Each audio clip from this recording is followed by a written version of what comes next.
Hi, it's Dave here. I'm with my wife, Cathy. Hello. We are walking to the cinema to see Ready Player One. I don't know why I said it like that. Possibly Dramatic pauses? The least excited we've been in a long time about seeing a movie. Yeah, we're doing this for you guys because a Yeah. lot of people asked for us to see this and wanted to know our thoughts. Yeah, like a lot of people, which is a funny thing because to me, aside from the fact that it's a Steven Spielberg movie, this is just like such a C grade, like boring looking movie that has Use your words. nothing of distinct about it. Like, it just looks so generic from the trailer I saw. So let me just get this straight. This is a boring C grade, nothing of distinct about it. Yes, movie. Thank you, Dave. Okay, it's well put. I'm very tired. Okay, I don't need you mansplaining at me. But it's That's just not mansplaining. indistinct, is what I was trying to repeated say. what you said back to you. That's not mansplaining. So basically, I just think it looks really tedious. And what's interesting about it is, so only about a month or two ago, we went to see Steven Spielberg's The Post. Oh yeah, and we loved that. We loved it, and now we're going to see Ready Player One. And it's quite interesting, on one hand, to see a director doing two such wildly different projects, and on another hand, it's like, why is Steven Spielberg making this movie now? I haven't seen it, and I really have an open mind about it. But what's the point of this movie? I know you've read the book and slated the book, and it's just, why is he bothering making this movie about VR? Like, who cares? I don't understand the hook whatsoever. So anyway, I'm gonna go in open-minded because I love a big budget Steven Spielberg movie. I really do. But to me, I don't get why he's attached to this project. That's what I was going to say. I'm excited for Steven Spielberg to do like a big budget. What's wrong with us today? We're very well spoken this evening. I'm very excited for him to go back to sci-fi with big monies because I miss that kind of big event Steven Spielberg movie. Like the last big ones I can think of, War of the Worlds and Minority Report. Like he had a good run in the early noughties with Tom Cruise. Did amazing stuff, and I mean his classic big budget stuff is the best. Like he invented the blockbuster, but this doesn't feel like a blockbuster to me, albeit it's expensive and has made money. It just feels like a nothing. This looks like the definition of a blockbuster. It's a big, epic, action-filled movie with loads of money and special effects. That's exactly a blockbuster. Well, part of what I would consider... Well, I know there's a few different criteria for blockbusters, one of which is generally they're based on pre-sold properties, which this is. But another one is... And the other is that it has to bust the blocks. Bust the blocks, but generally high concept, like very easy to define in about a sentence. Yep. Like shark terrorizes small town, dinosaurs come alive. What's this? Young man is in a VR world and there's lots of different characters from different 80s references. What's the plot of this? No. I can sum this up. To be fair, this is a good premise, right?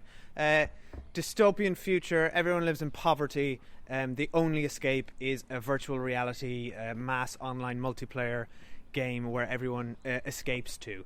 The guy who created that is essentially Willy Wonka. This is you talking about high concept. You're in at least 3 or 4 sentences. Okay. Let me try and wrap this up then in one sentence. Not high concept. Okay. All right. One sentence. Willy Wonka, digital VR creator, dies and hides an Easter egg in his game. The person who finds it wins his inheritance. So that's your elevator pitch. I've already gotten to the top floor. I've gotten out and I'm not listening to you. This proves my point that this is not a classic blockbuster in the sense of a typical Steven Spielberg. Like Minority Report. What happens if you can see crimes before they're committed? You get Tom Cruise to solve them. That's awesome. Like this is not Do you think that was the pitch? Saving Private Ryan. You've got some brothers who've died. Let's go in and rescue the last brother. You get Tom Cruise to save the brother. Yeah, exactly. That was the pitch for that one. Anyway, this is why I'm just I'm interested that he's attached himself to the project. I'm a bit curious as to why.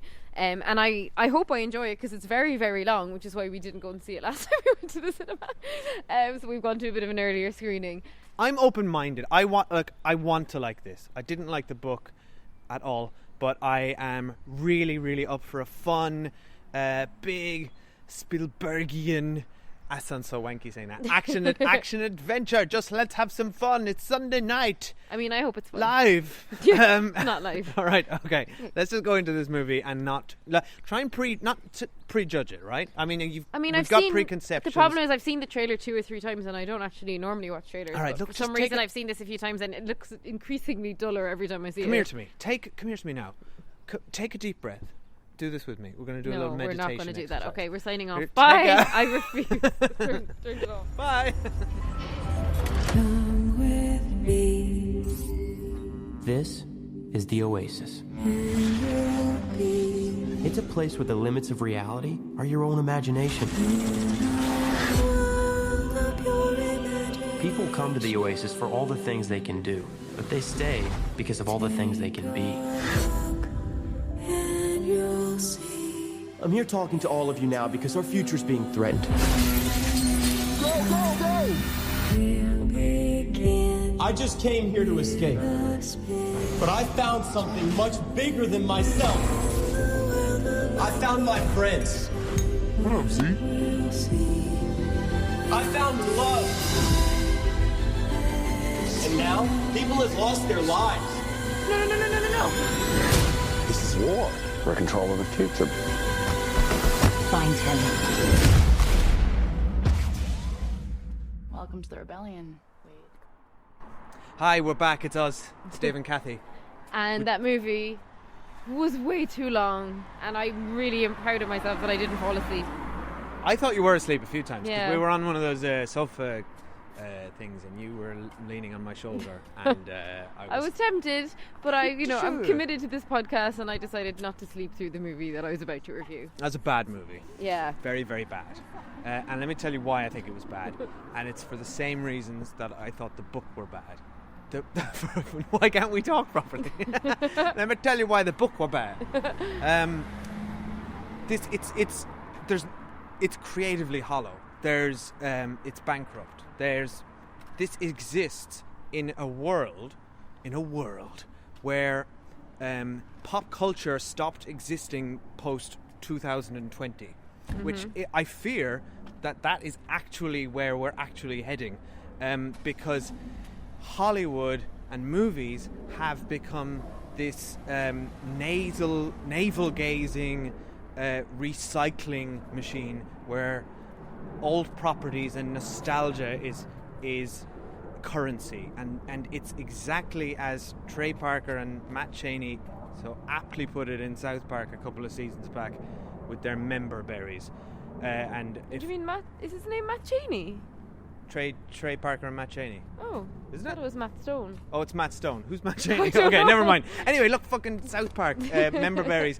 They nailed it on the head. Remember this? Remember that? Remember that? That's all this movie is. It's just references upon references for the sake of references. Now, the whole idea of creativity exists because you become inspired by something and then you build on it. Like Renaissance painters were inspired by previous painters and blah blah blah. Like throughout history, that's how creativity works. But this isn't even homage. This is just, here's a thing you've seen, here's another thing you've seen, here's 1,000 things you've already seen on screen at the same time. This movie only exists so people can pause it and freeze frame it and then geek out over, I recognize that thing and I recognize that thing. And this movie, I can see why it's so popular, because there were grown men in our audience who were losing their shit.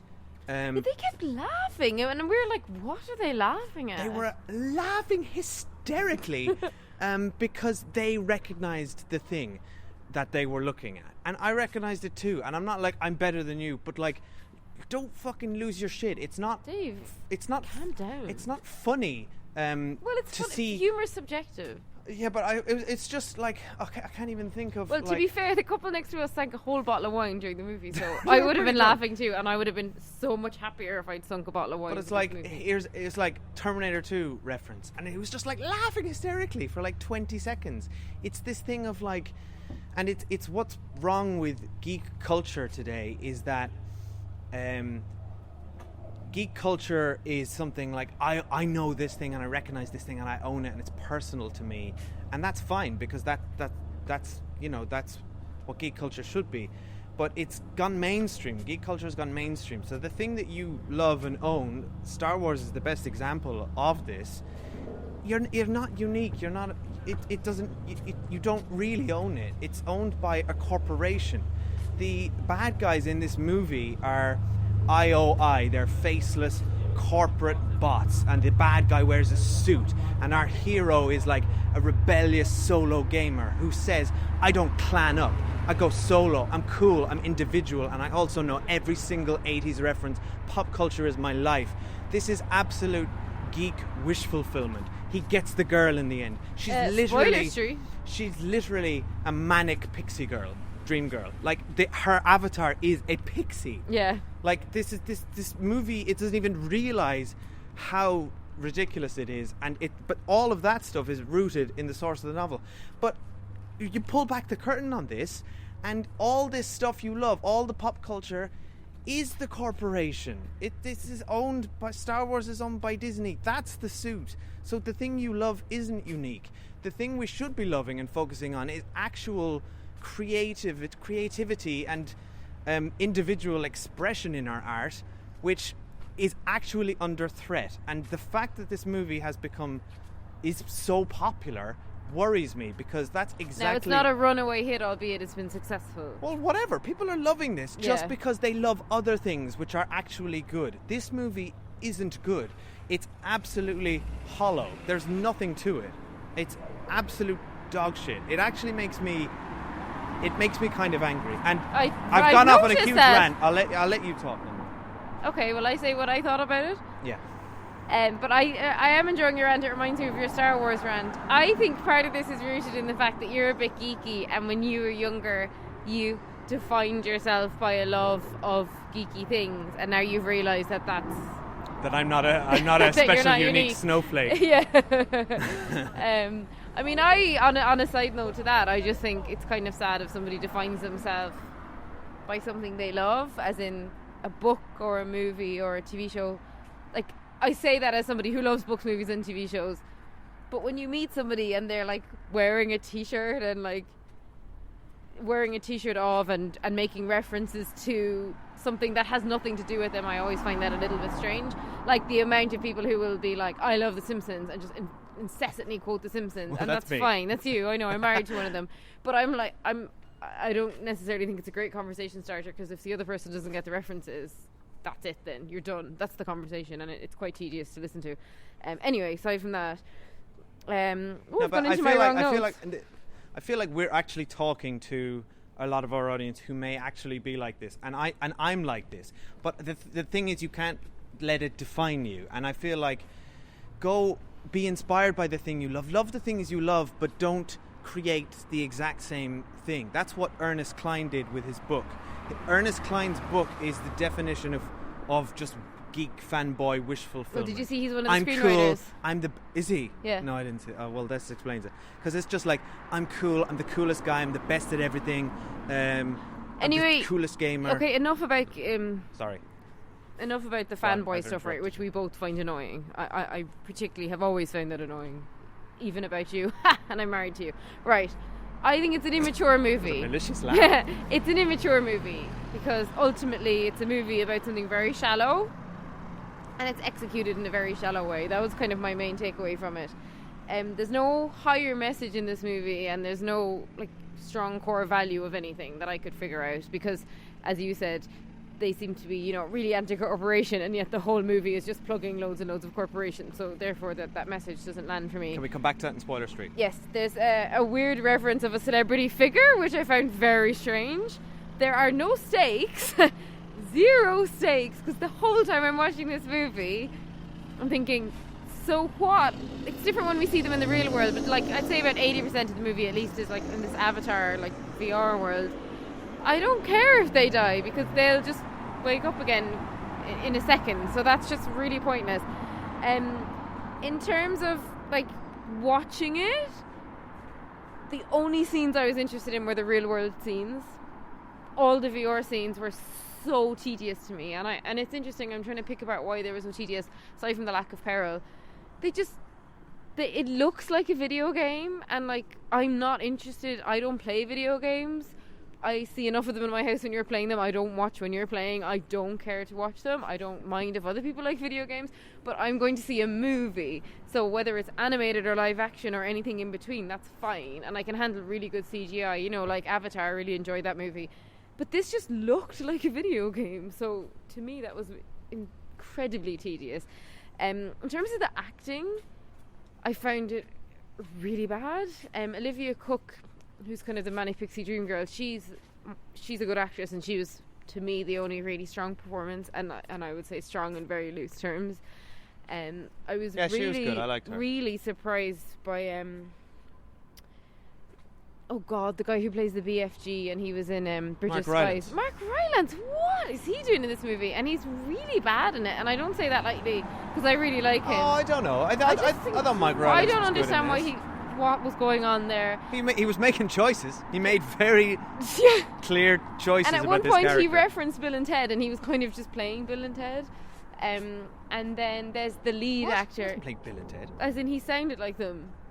Oh, okay, the accent. Okay. And then that kind of laid back kind of California hipster, I guess, is maybe the voice he was trying to do. And then the lead actor, and look, like, he's a young actor, and like, I don't know him, and I don't think he was given much to work with, but I actually funnily engaged with his avatar more than I did with the actual live human being that he was. Stinger. The other thing is, if I would never have guessed this was a Spielberg movie. You know, most Spielberg movies, there's a Spielberg moment in them. You feel it. You feel the score building. You feel really emotional. This one had no emotional core. Like, I didn't care what happened to anyone. I would have liked to see more of the dystopian corporate world. Like, I actually found that all quite interesting. And just when I was getting interested in that, I pulled back into the stupid VR stuff. The rules of the VR weren't clear. Now, I don't know a lot about it, but like, some people seem to be running on treadmills to run. Some people seem to be just sitting down. Some people seem to be like jumping on their sofas to jump, but then some people are doing like backflips, which I didn't get why they were doing backflips if in real life they're like a slob sitting on their sofa. Okay, well, do you want me to get into a detailed explanation? I don't care to know. I'm just saying it wasn't made clear in the movie. Because VR exists in real life, as do those treadmills. You can get actual rigs. It's all about how the movie, that wasn't the world. Like, you need to do some world building. You can't just assume that somebody understands the rules, which I didn't. And then I think at the end of the day, there was nothing inherently good in this movie, and this movie doesn't stand on its own 2 feet. This movie is just a big mess. Overall, that's probably what I would say. It's a mess of a movie. And I really wouldn't recommend someone going to see it, because there's no moment of joy in it for me. There was nothing that I took away from it that I can commend it.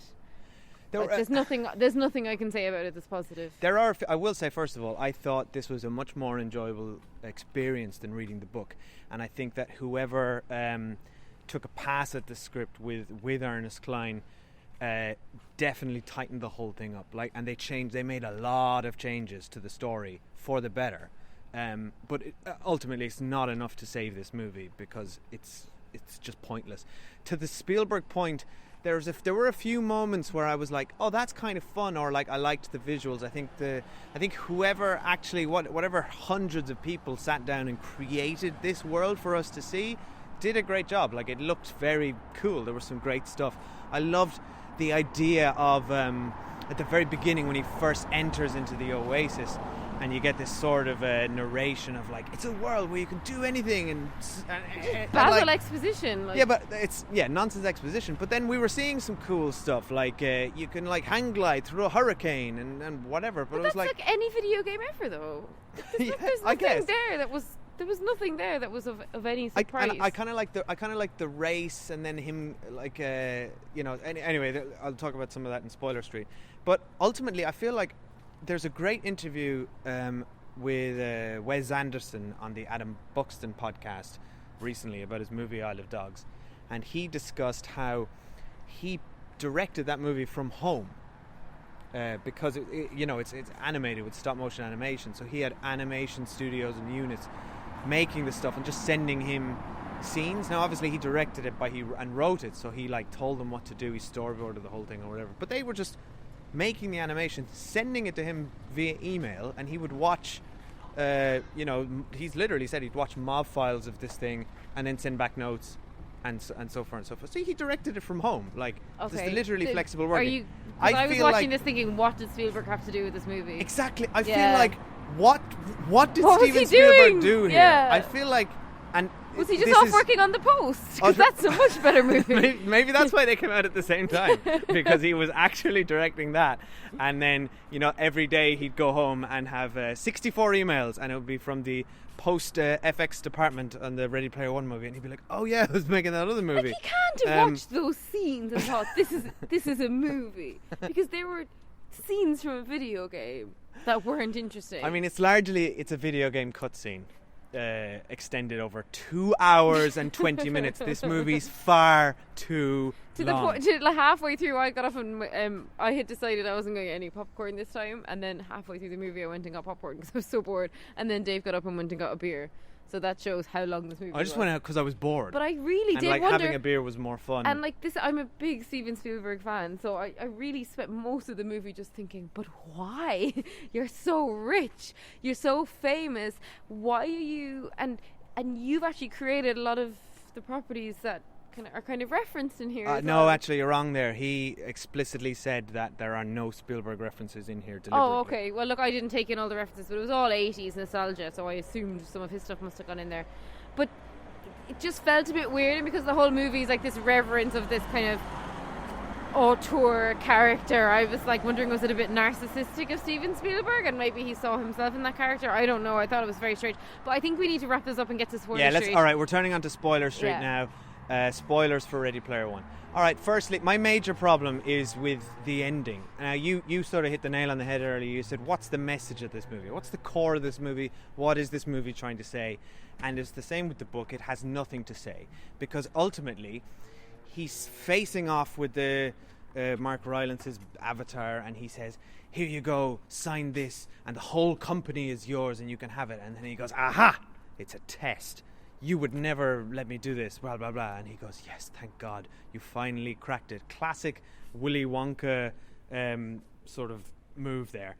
Except, 5 minutes later, Simon Pegg with his American accent arrives, and he says, the company is yours, you did it. And it's like, so what? Your ultimate test was to reject the company so that you can win the company. What does that mean? And also... Great. Dave, it's just like, you know me well enough to know that I wouldn't get you to sign a contract. I'd get you to hold an Easter egg. Yeah, it's like oh. And also, what was the point in the whole thing? Like, you stop the evil corporation so that you can run the thing that controls everyone's lives, but give them every Tuesday and Thursday off, because the real world is more important. No, the message kept saying reality is what's real. Oh.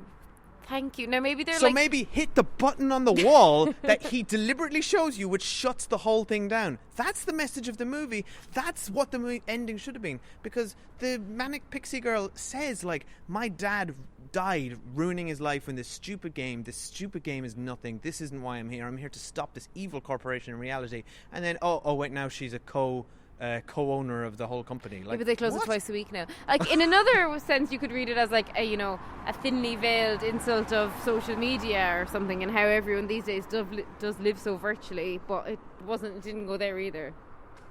It had nothing to say. I hated all the characters. I felt like I didn't hate them. I was completely indifferent to them. Oh, I just like And at one point, when we met them all in real life instead of just online, hated them. And I hated them all as well. I just thought they're so boring, all of them. And nothing against the actors. They were given absolutely nothing to do. They were just playing like complete cardboard cutouts. The comedy was bad. The comedy was kicking people in the crotch gags and high five gags. I like the villain. What's his name? Ben Mendelsohn. I thought he was good. I thought he was playing the villain right, in that there's nothing to this guy. It's just a faceless corporate. And Ben Mendelsohn was kind of preening about a bit and having a bit of a laugh, which is fine. But that's fine. Yeah, he was probably the best. That's fine thing if that's what this movie's supposed to be. Is it supposed to be aimed at 13-year-old boys? Because I'm fine with that. If that's what this movie is. Well, it was only a 12 rating. It's a 12A. So if this movie's for 13-year-old boys who love video games, like I probably would have loved this movie as a 13-year-old, then fine. except that. But it's referencing things like Duran exactly. Duran. Who's so the audience no, of this? well, our audience were enjoying it, so. No, but our audience were. It's like. What is it? It's 11:30 on a Sunday night, and our audience was full of adults drinking wine. And they were the guys enjoying that were it. losing, I guess, but that's the audience. Is Yeah. like 30-year-old men who know this stuff. But then the comedy doesn't line up with that.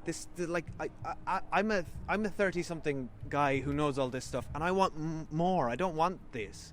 I didn't even spot most of the references, to be honest. Like, I know people are saying there's like so much of reference, and as the credits rolled, I saw they had mentioned all the things they did courtesy of, for example, Sonic the Hedgehog. I didn't notice him.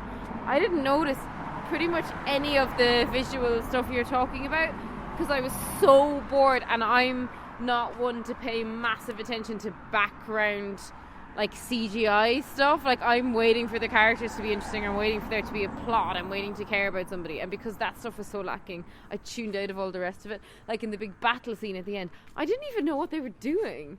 I was Yeah, I had to I explain don't that to you, care. yeah. Like, they keep showing us them in real life, which I'm interested in, and they keep showing us them like in this stupid situation with like a stupid magic spell, and then they're showing the baddie, and then we've got like TJ Miller's weird character, and I couldn't actually tell if quite he was going to swap enjoyed, sides, TJ but Miller's nothing came of that anyway, and it was just all so redundant. Like, and again, like the girlfriend character was captured and was like in a chain gang, and that was a bit interesting. And then she just got out of that situation really easily. And I quite also, like that stuff. It just annoyed me as well the way when they met in real life, they were both exactly like their avatars, like both good-looking teenagers, like Yes. of the same gender they said they would be. I just thought that was No, highly but unusual. actually, that's fine. But my biggest problem, and it was in the book as well, is that she makes a big deal about, no, you can't see me, you wouldn't like me in real she's life. so I have beautiful. a problem. And then she's just got like a mild birthmark, which is She's barely visible. literally one And of she's the like, most- don't look at her. One of the most beautiful actresses of her generation, I would say. She's that beautiful, and I laughed out loud when they showed her. And she said, Exactly. "It's just a joke." Now, this movie should have been brave. It should have been brave and had her had a serious physical disfigurement or an actual like prohibitive problem that would help like stop you from facing society. Not just do she's all that. Yeah. And she's like absolutely drop dead Yeah, gorgeous. stunningly beautiful. I no. wish she had been a man, and then off. he had been like, "I love you so much that I'll see past your gender." That would have been a good Yeah, twist. now what you just described is more interesting than anything this movie put on Or screen. if she'd been like really old and like love knows no age. Yeah, explore actual things, not just be like, oh my god, like he's the 16-year-old guy and he sees the girl of his dreams. Oh, and she's super hot. Okay, And then can at the we end of the also movie, say- Then at the end of the movie, it's literally her just like sat on his lap Yeah, in a just den full of snogging. video games. Yeah, like he's got arcade come games. on. This yeah. is a 15-year-old boy's And there was fantasy. also a scene where he's like trying on all the virtual outfits for their first date, and he puts on an outfit from something referencing something. Oh my god, stop. And he's like, if she's the right girl for me, she'll get my reference. And I just thought, oh my god, you're one of those annoying people that if somebody doesn't get your reference, then you won't speak to them because you think that they're not cool enough for you. I mean, I was one of those people, but I grew up. Yeah, well, to be fair, he's only a teenager, so maybe he'll grow up to be a completely normal billionaire. Also, can we really... Now, I've actually ordered us an Uber. Trillionaire. I've ordered us an Uber to wrap this up. Anyway, Let's get in, just keep talking and see it's if like, the Uber look, driver thinks we're complete it's freaks. like Parzival says in the movie, a fanboy always knows a hater. And that's... Hi there. How's it going? Anyway, do you have anything else to say? No, I think we should get off now. I think you need to take a chill pill. I'm getting a little And I think bit. the reason you're annoyed is angry. because you're annoyed because it's tapping into stuff that you hold very dear, and you're like disappointed to see how it's being used. Yeah? No, stop holding the mirror up in front of my face. I'm not You're, here like, for... way I'm too not angry. lying on this... You're way too angry for what's essentially a I didn't crap sit movie. in this Uber so I could be Sigmund Freuded by you. All right? That's my impression. can't It's find like, my seatbelt. It's like when you got that angry about Star Wars. Like, you got overly angry about Star Wars and you're getting overly angry about this. It's because my childhood's over, Cathy, Yeah. and I'm mourning it. Anyway, on that note, we are on social at Cinemile on Facebook, Twitter and Instagram if you would like to follow us. You should subscribe to us on wherever you listen to podcasts. And please head to Apple Podcasts if you have it, and just spend a minute just hitting the 5-star button. And if you like, leave us a nice little review. And can I just apologise I'm going to apologise on your behalf for how angry you got about this movie. It doesn't deserve that level of Cathy, anger. it's not anger, it's impassioned. It's not. It's an impassioned response. Just don't go and see this movie. Also, please.